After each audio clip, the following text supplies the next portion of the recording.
Have you ever walked into a room and completely forgotten why you were there? Or maybe you've sat at your desk for 3 hours, staring at a blinking cursor, feeling like your brain is wrapped in a thick gray wool? We call this brain fog, and in the modern world, it's practically an epidemic. But what if I told you that for 99% of human history, this condition simply didn't exist?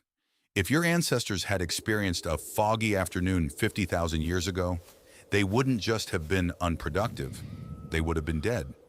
Today, we're going to explore the disturbing reason why ancient humans had superhuman focus and why your modern brain is actually glitching on purpose. To understand why we're so unfocused today, we have to look at what ancient humans did all day with no jobs. Without a 9 to 5, their only work was survival. Imagine you're tracking a deer through a dense forest. Every rustle in the leaves could be a predator, and every berry could be your last meal if you don't recognize it instantly.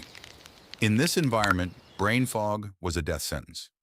Evolution literally couldn't afford to let the human mind wander or grow sluggish. Our ancestors lived in a state of hyper-focus because the stakes were physical, not digital.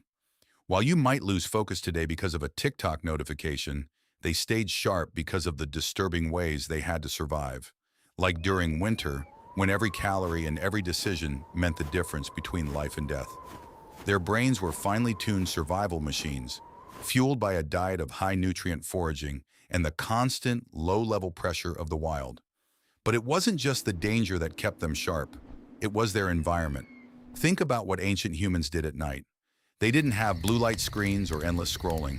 They had fire, stars, and deep, restorative sleep. Their circadian rhythms were perfectly synced with the planet, meaning their internal clock never lagged. Modern brain fog is often the result of what scientists call sensory mismatch. Our brains are designed to process about 1% of the information we currently throw at them. When you check your email, then a news alert, then a text, your brain treats each one as a potential predator, a threat that needs immediate attention. This constant state of high alert triggers things like the spotlight effect, where we feel an intense, exhausting pressure to perform and be seen, but without the physical outlet of the hunt. The result? Total mental burnout. We're using a survival mechanism to scroll through social media, and our brains are short-circuiting. So, why are humans seemingly dumber or more distracted now? Some researchers suggest that our lack of physical movement is the primary culprit. Ancient humans didn't need exercise because their entire lives were motion. This constant physical activity kept blood flowing to the prefrontal cortex, the part of your brain responsible for focus and executive function. Furthermore, they didn't have the IKEA effect, the psychological phenomenon where we value things more just because we put effort into them. In the Stone Age, everything required effort. Building a shelter, making a tool, even getting a drink of water. This effort-based reward system kept their dopamine levels stable. Today, we get cheap dopamine from our phones, which spikes our levels and then leaves us in a crash. That familiar hazy feeling where you just can't think. So how do we fix it? How do we beat our own biology? The first trick is to reset the spotlight. When you feel the fog rolling in, your brain is likely stuck in a loop of overstimulation. To clear it, you need to mimic an ancient non-event. Our ancestors spent hours just sitting, not looking at anything, just existing in nature. Try the 5-minute hunt. Step outside, put your phone away, and try to identify 5 distinct sounds that aren't man-made.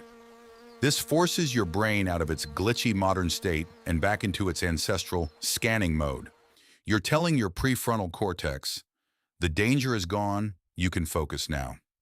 We often think we need more coffee or more productivity hacks to be successful.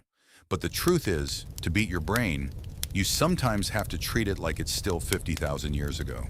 Because while we've changed our world, we haven't changed our minds.